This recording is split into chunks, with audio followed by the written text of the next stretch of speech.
क्या आपने कभी विचार किया है कि जब मृत्यु सामने खड़ी हो, जब जीवन के केवल 7 दिन शेष रह जाएं, तब एक मनुष्य को क्या करना चाहिए? संसार के सभी मोह, सभी अस्त्र शस्त्र और संपूर्ण सत्ता जब व्यर्थ प्रतीत होने लगे, तब आत्मा की शांति का मार्ग कहाँ मिलता है? धर्म कथा संसार में आपका स्वागत है प्रिय आत्मजनों। आज हम एक ऐसी दिव्य यात्रा पर निकलने वाले हैं जो भवसागर से पार लगाने वाली है।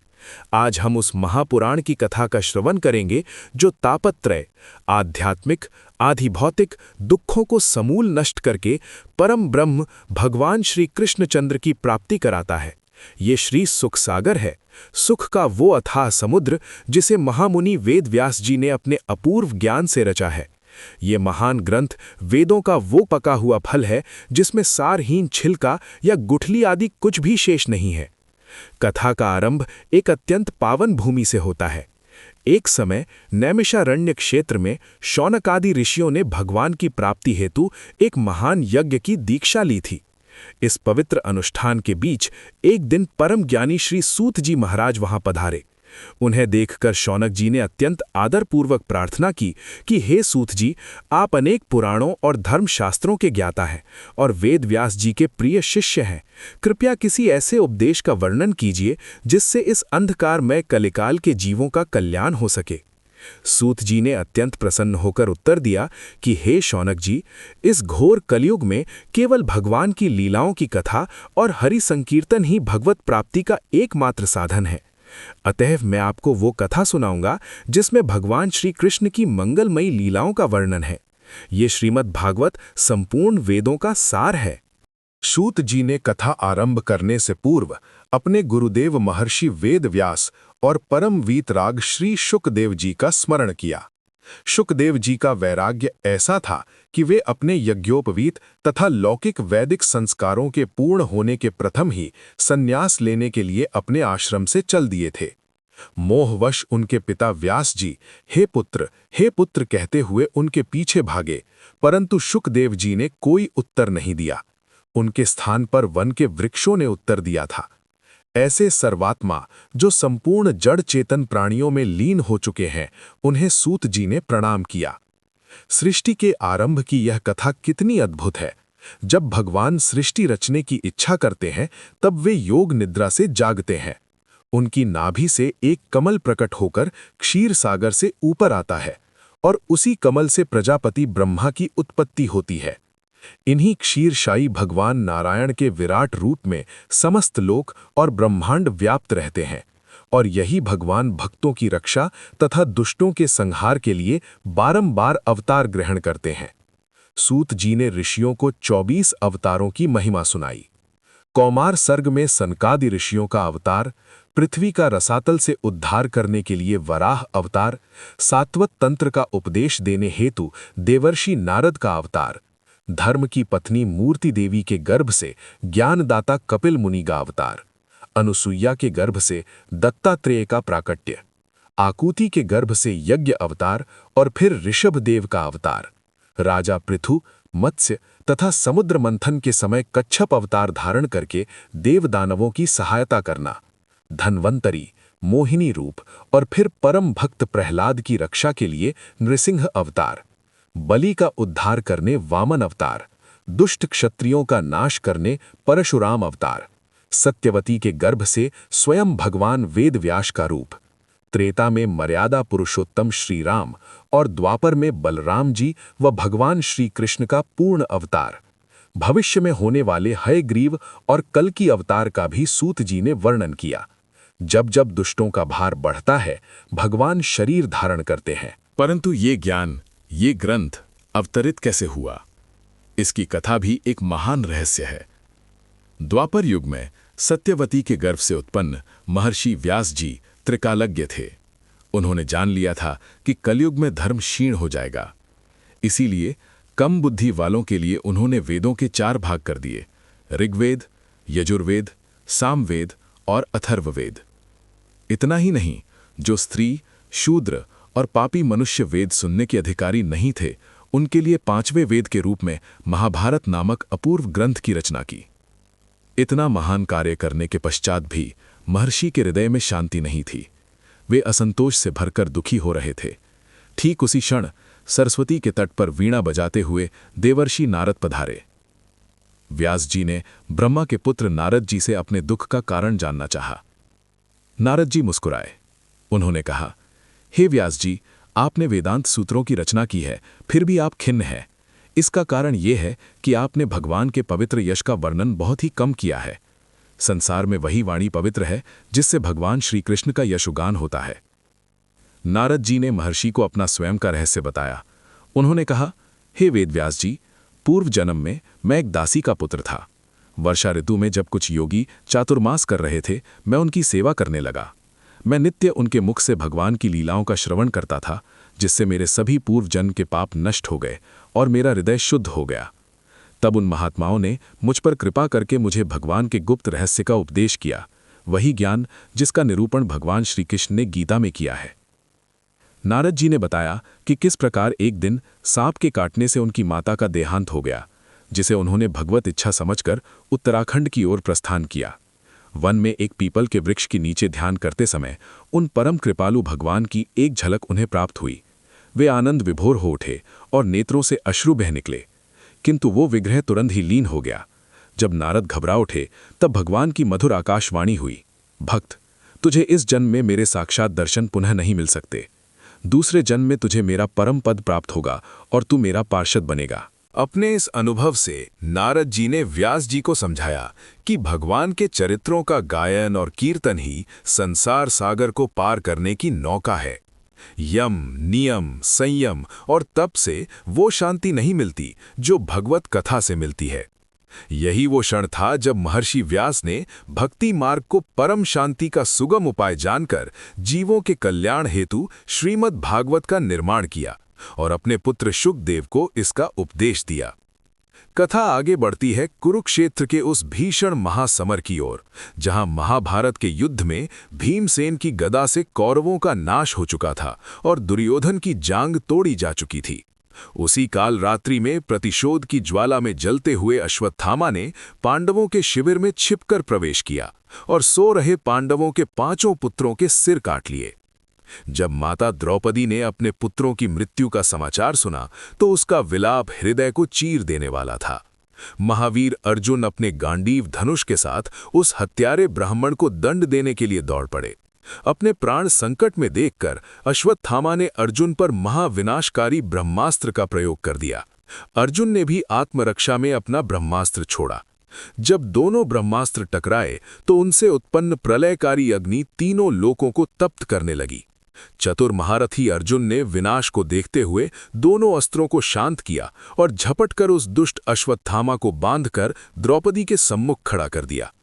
भगवान श्री कृष्ण ने अर्जुन की परीक्षा लेने हेतु कहा कि इस पापी का वध कर दो, इसने सोते हुए बच्चों की हत्या की है।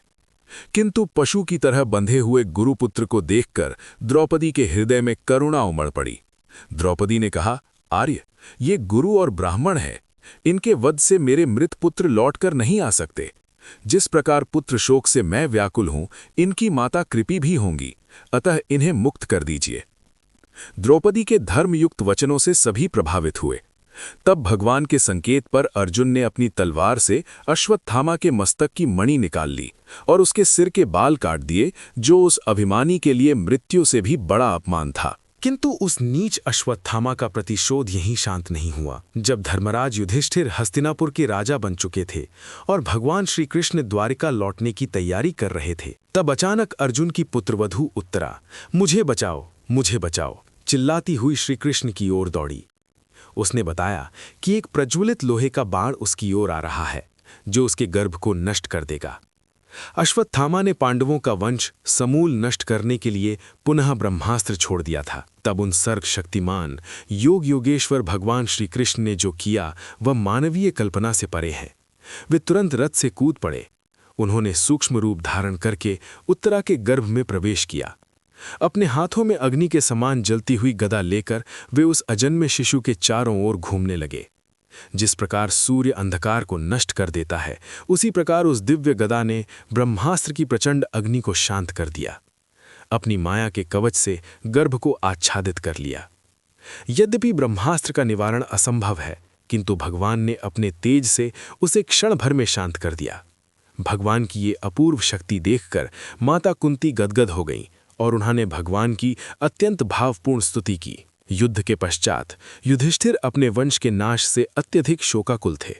श्री कृष्ण उन्हें लेकर शरशैया पर पड़े भीष्म पितामह के पास गए। पांडवों को देखकर पितामह के नेत्रों से प्रेमाश्रु छलक पड़े।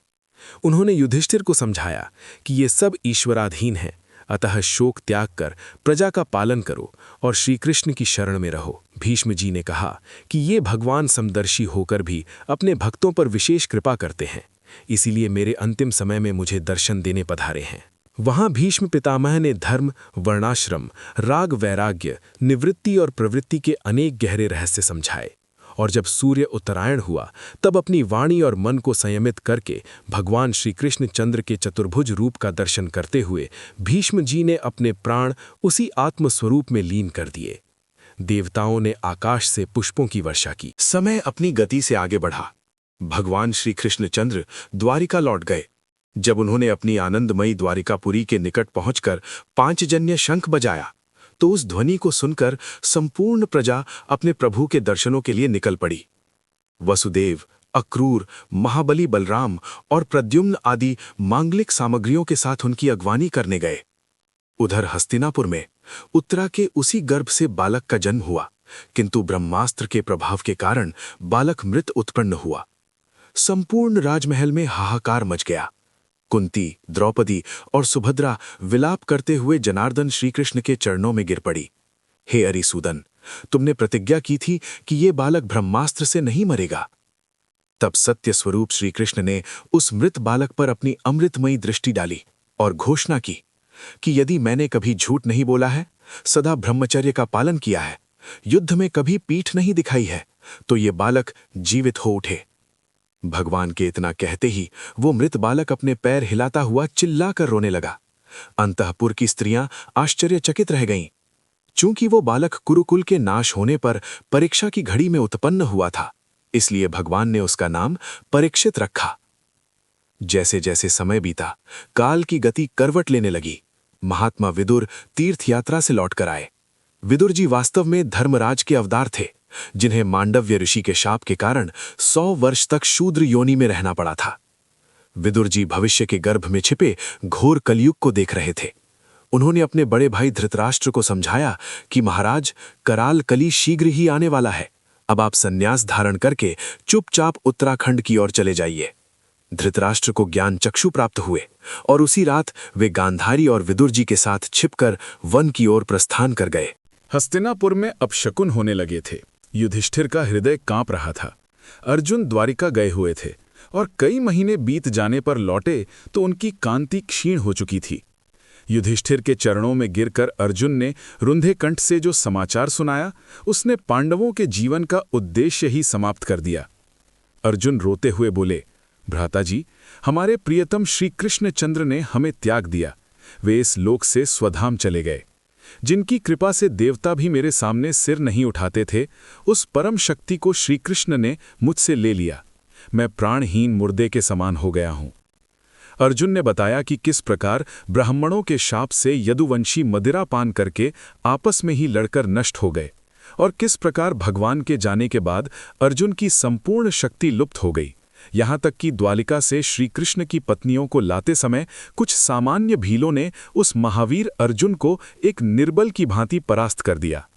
ये सुनते ही धर्मराज युधिष्ठिर ने निर्णय कर लिया कि अब श्री कृष्ण के बिना इस संसार में रहना व्यर्थ है। माता कुंती ने भगवत ध्यान में अपने प्राण त्याग दिए। युधिष्ठिर ने महाबली परीक्षित का राज तिलक किया, संपूर्ण अग्नियों को स्वयं में लीन किया और संन्यास ले लिया। द्रौपदी और भीमसेन सहित सभी पांडवों ने मोह माया त्याग कर महाप्रस्थान के लिए उत्तराखंड की ओर यात्रा आरंभ कर दी। पांडवों के महाप्रयाण के पश्चात सम्राट परीक्षित धर्म और ब्राह्मणों की आज्ञा से राज्य करने लगे। एक बार दिग्विजय के समय उन्होंने पापनाशिनी सरस्वती के तट पर एक अत्यंत पीड़ादायक दृश्य देखा। एक शूद्र राजा का वेश धारण किए एक गाय और एक पैर वाले बैल को मार रहा था। वो बैल भय से कांप रहा था और गाय के नेत्रों से अश्रु बह रहे थे। ये बैल साक्षात धर्म था और गाय स्वयं पृथ्वी माता थी। पृथ्वी श्री कृष्ण के स्वधाम गमन के कारण दुखी थी और कलयुग के प्रभाव से पीड़ित थी। सम्राट परीक्षित ने अपना धनुष बाण चढ़ाकर उस पापी को ललकारा, रे दुष्ट, तू कौन है जो मेरे राज्य में इस गाय और बैल को मार रहा है? तेरा वध ही तेरा उचित दंड है। परीक्षित ने जान लिया कि यह बैल धर्म है। सतयुग में धर्म के 4 चरण थे, तप, पवित्रता, दया और सत्य। त्रेता में 3, द्वापर में 2 और अब इस कलयुग में केवल एक चरण सत्य ही शेष रह गया है, जिसे यह कलयुग नष्ट करना चाहता है। राजा ने तलवार निकाल ली। अपनी मृत्यु को सामने देख वो पापी कलयुग भयभीत होकर अपने राजसी वस्त्र त्याग कर राजा के चरणों में गिर पड़ा। शरण में आए को मारना क्षत्रिय धर्म नहीं है। राजा ने उसे जीवन दान तो दिया, किंतु आदेश दिया कि वो तुरंत उनके राज्य से बाहर चला जाए। कलयुग ने गिड़गिड़ाते हुए कहा, हे राजन, सारी पृथ्वी पर आपका ही राज्य है, मैं कहाँ जाऊं? मुझे कोई स्थान दीजिए। तब राजा ने कलयुग को 4 स्थान दिए: द्यूत यानी जुआ, मद्यपान, स्त्री संग और हिंसा। इन स्थानों में असत्य, मद, आसक्ति और निर्दयता निवास करते हैं। कलयुग ने कहा कि ये स्थान अपर्याप्त हैं, तब राजा ने 5वां स्थान दिया: सुवर्ण यानी सोना। सुवर्ण में झूठ, मद, काम, शत्रुता और रजोगुण विराजमान रहते हैं। विडंबना देखिए, राजा परीक्षित ने स्वर्ण का मुकुट पहना हुआ था और कलयुग उसी मुकुट में प्रवेश कर गया। राजा ने धर्म के 3 चरण पुनः जोड़ दिए और पृथ्वी को आश्वासन दिया। भगवान श्री कृष्णचंद्र की लीलाएं बड़ी विचित्र हैं। जिन्होंने गर्भ में परीक्षित की रक्षा की थी, उन्होंने ही उन्हें संसार के मायाजाल से मुक्त करने के लिए ब्राह्मण से शाप दिलवा दिया, जैसे हंस जल से दूध को अलग कर देता है। हुआ यूं कि एक दिन महाराज परीक्षित वन में आखेट के लिए गए। भूख और प्यास से अत्यंत व्याकुल होकर वे शमीक ऋषि के आश्रम में पहुंचे। ऋषि समाधिष्ठ थे, नेत्र बंद थे। राजा ने जल मांगा, किंतु ऋषि शांत रहे। मुकुट में बैठे कलयुग के प्रभाव से राजा की बुद्धि विपरीत हो गई। उन्होंने क्रोध में सोचा कि इस ऋषि ने मुझे देखकर झूठी समाधि लगा ली है और मेरा अपमान किया है। राजा ने धनुष की नोक से एक मृत सर्प उठाया और मुनि के गले में डालकर लौट आए। जब ऋषि के पुत्र श्रृंगी को ये ज्ञात हुआ तो उस क्रोधित बालक ने अभिमंत्रित जल हाथ में लेकर श्राप दे दिया, जिस राजा ने मेरे पिता का अपमान किया है उसे आज से 7वें दिन तक्षक सर्प डसेगा। जब शमीक ऋषि की समाधि टूटी तो उन्हें इस शाप का अत्यंत दुख हुआ और उन्होंने अपने पुत्र को धिक्कारा कि उसने एक थोड़े से अपराध के लिए एक महान भगवत भक्त राजा को ऐसा घोर शाप दे दिया। इधर राजमहल लौटकर जब परीक्षित ने अपना मुकुट उतारा तो कलयुग का प्रभाव हट गया। उन्हें अपने घोर पाप का भान हुआ। जब शमीक ऋषि के शिष्य ने आकर उन्हें शाप की बात बताई तो राजा को दुख नहीं हुआ, अपितु उन्होंने उस शाप को भगवान की असीम कृपा माना कि उनके अपराध का उचित दंड मिल गया। तत्क्षण राजा परीक्षित ने अपने पुत्र जन्मेजय का राजतिलक किया, संपूर्ण राजसी वस्त्र और आभूषण त्याग दिए और गंगा के पवित्र तट पर जा बैठे। अनन्य भाव से भगवान श्रीकृष्ण के चरणों में ध्यान लगा लिया। जब ऋषियों को ये समाचार मिला तो वशिष्ठ, परशुराम, विश्वामित्र, देवर्षि नारद और वेदव्यास सहित 88,000 ऋषि मुनि गंगा तट पर पधारे। राजा ने हाथ जोड़कर उस विशाल ऋषि समाज से प्रार्थना की, हे महात्माओं, मैं आपसे अपने कल्याण का उपाय जानना चाहता हूँ। और उसी अद्भुत क्षण में स्वेच्छा से विचरने वाले परम ज्ञानी, जन्म मृत्यु से रहित महर्षि वेदव्यास के पुत्र श्री शुकदेव जी वहां प्रकट हुए। उनका शरीर अवधूत वेश में था। अवस्था सैकड़ों वर्ष की होने पर भी वे 16 वर्ष के ही प्रतीत होते थे। सूर्य के समान प्रकाशमान श्री शुकदेव जी को देखते ही संपूर्ण ऋषि समाज सम्मान में उठ खड़ा हुआ। सम्राट परीक्षित ने उन्हें उच्च आसन पर बैठाया, साष्टांग प्रणाम किया और गदगद कंठ से बोले, हे ब्रह्म रूप योगेश्वर, आपके दर्शन मात्र से मुझ पापी के संपूर्ण पाप नष्ट हो गए हैं। हे महाभाग, मैं आपसे अपने कल्याण हेतु ये प्रश्न करता हूँ कि मरणासन्न प्राणी का क्या कर्तव्य है? मृत्युग्रस्त पुरुष को किस कथा का श्रवण, किस देवता का स्मरण, जप और भजन करना चाहिए? यहीं से श्रीमद् भागवत रूपी ज्ञान की गंगा का वास्तविक प्रवाह आरंभ होता है। शुकदेव जी के श्रीमुख से निकली वो अमृतमयी कथा जो मृत्यु के भय को मिटाकर अमृतत्व प्रदान करती है। प्रिय श्रोताओं, महाराज परीक्षित का ये प्रश्न केवल उनका नहीं, हम सब का है। क्योंकि मृत्यु तो हर एक प्राणी के पीछे लगी है। कोई 7 दिन में जाएगा तो कोई 70 वर्ष में। सत्य यही है कि जीवन के अंतिम क्षण में हमारी चेतना किसमें लीन होती है, वही हमारी गति निर्धारित करती है।